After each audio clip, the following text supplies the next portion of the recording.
Pessoal, Almoço com TF no ar, nosso segundo conteúdo nesta segunda-feira com algumas informações a respeito do Botafogo de Futebol e Regatas. Rafael está liberado para voltar a atuar com a nossa camisa. O jogador que se machucou no primeiro jogo do ano contra a equipe do Boa Vista, onde ele era o melhor jogador em campo, teve uma contusão ali gravíssima, rompeu o tendão e muitos achavam que ele não pudesse jogar nesta temporada, mas Rafael teve uma recuperação excelente e já está à disposição do técnico Luis Castro. Ser ou não relacionado agora depende exclusivamente do técnico português. Rafael certamente não está com ritmo de jogo, é um jogador que vai precisar ali entrar gradativamente para começar a desempenhar o seu bom futebol. Mas esse retorno será muito importante para o Botafogo de Futebol e Regatas. O jogador que é botafoguense, chegou ano passado na Série B do Campeonato Brasileiro, ficou ali no banco de reservas aceitando a titularidade do Daniel Borges. Nesse ano seria o titular absoluto do setor. Quando ele estiver 100% recuperado tecnicamente, eu acredito que ele seja titular e com sobras no Botafogo. Mas até lá, o Rafael precisará ali de tempo para se recuperar, entender o que é o Campeonato Brasileiro. E olha, eu tenho um pensamento que já falei algumas vezes aqui no canal, que eu o colocaria para jogar como no time B, pelo menos uma ou duas partidas. Essa semana tem jogo do time B, Rafael joga ali pelo menos um tempo.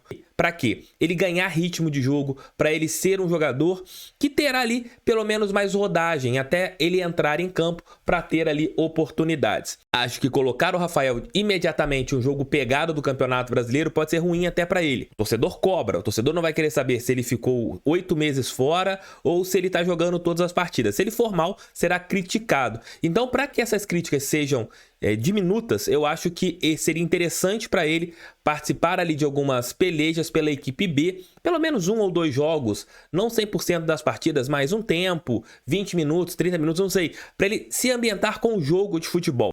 Tendo esta rotação, quando ele tiver uma oportunidade na equipe de cima, aí sim ele já estará melhor tecnicamente e também com a parte de ritmo de jogo. Clinicamente, Rafael está 100% recuperado, graças a Deus que o jogador passou por este momento de crise, nesse momento de dores, esse momento que foi muito grave em relação à sua carreira, que dessa contusão é muito complicada para um atleta de futebol, mas ele passou bem por ela, tem feito ali todas as atividades e torcer, né, que ele não tenha lesões musculares que acontecem quando os jogadores voltam de um bom tempo de inatividade. Vamos ver o que o Luis Castro vai fazer junto ao departamento de futebol, se o Rafael vai ficar imediatamente na equipe de cima, na equipe principal, ou se eles vão pensar em colocá-lo, pelo menos em alguns momentos, no time B do Botafogo. Este aqui é mais um Almoço com TF, vai rodar a vinheta que daqui a pouco eu tô de volta.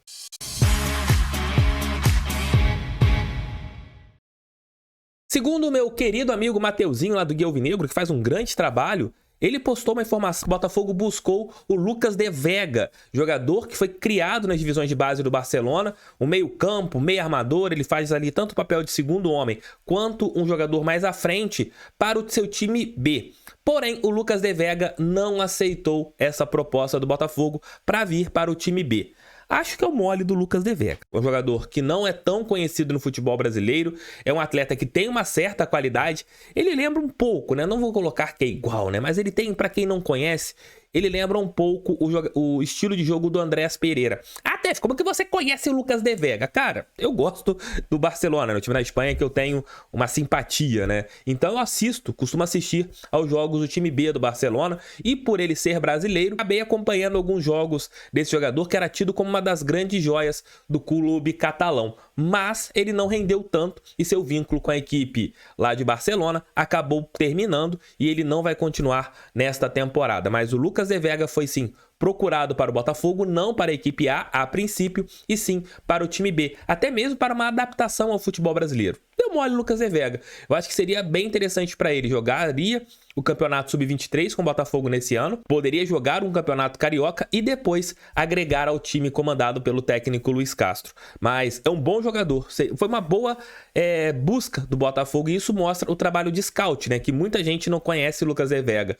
E quando você tem um jogador que você faz a captação e ele não está nos holofotes, isso é um trabalho do scout. E o time B tem tido muito isso, né? Você tem buscado jogadores que não são tão conhecidos do grande público. E o Lucas de Vega entra nisso. Infelizmente, ele não aceitou a nossa proposta, mas é um jogador que, olha, acho que caberia muito bem nesse projeto do Botafogo, porque é jovem, tem 22 anos, e vamos ver o que vai acontecer com ele. Mas o Botafogo tentou sim o Lucas de Vega, mas ele não aceitou a nossa proposta. Esse aqui é o Almoço com TF e você vai deixar o seu like, vai se inscrever no canal e vai compartilhar esse vídeo em seus grupos do WhatsApp, porque é muito importante que outras pessoas conheçam o canal desse careca que eu vos falo. Estou com a camisa aqui, ó, da galera da Uberfogo, 14 anos da Uberfogo.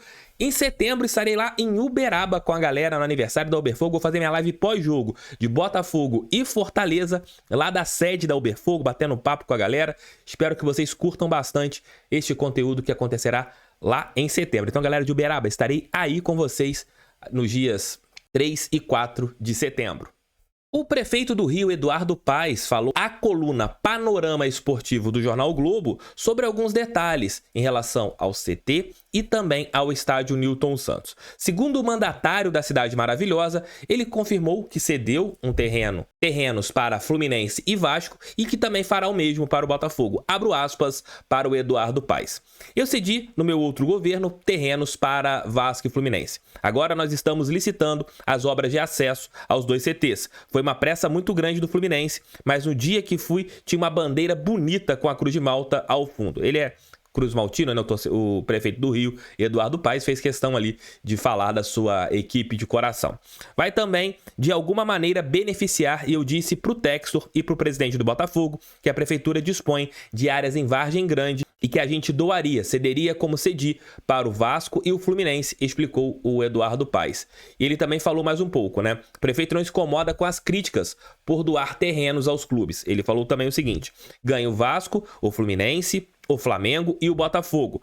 Quando ganha esses quatro, ganha o Rio de Janeiro. Esses clubes não são entidades privadas, eles são entidades públicas. Todos nós somos um pouco donos desses clubes. Claro que a gente é mais dono daquele que a gente torce. Não estamos falando de empresas privadas. Estamos falando de instituições cariocas que têm uma importância enorme para a construção da identidade do Rio de Janeiro. Elas têm importância econômica, inclusive não bastasse a questão afetiva. E ele também comentou, né, um pouquinho sobre as conversas que ele teve com o John Textor. Isso foi apenas uma primeira conversa, não o conhecia, mas eu acho que tem ali uma visão muito interessante do futebol como negócios. E isso é interessante. Às vezes o torcedor mais apaixonado conversa com um sujeito desses e tem uma dificuldade de compreender. Mas é importante esse papel. É importante para os clubes, para o Rio. Ele tem uma visão muito importante do papel e do protagonismo no Rio de Janeiro, da importância dos quatro clubes grandes do futebol carioca no cenário mundial. E ele também falou, o Eduardo Paes, sobre a pista de atletismo do estádio Newton Santos, né, que é uma obra que o John Textor quer fazer. O estádio Newton Santos é um estádio bem localizado, foi importante que o Botafogo tenha assumido e a gente quer que o Botafogo permaneça com o estádio.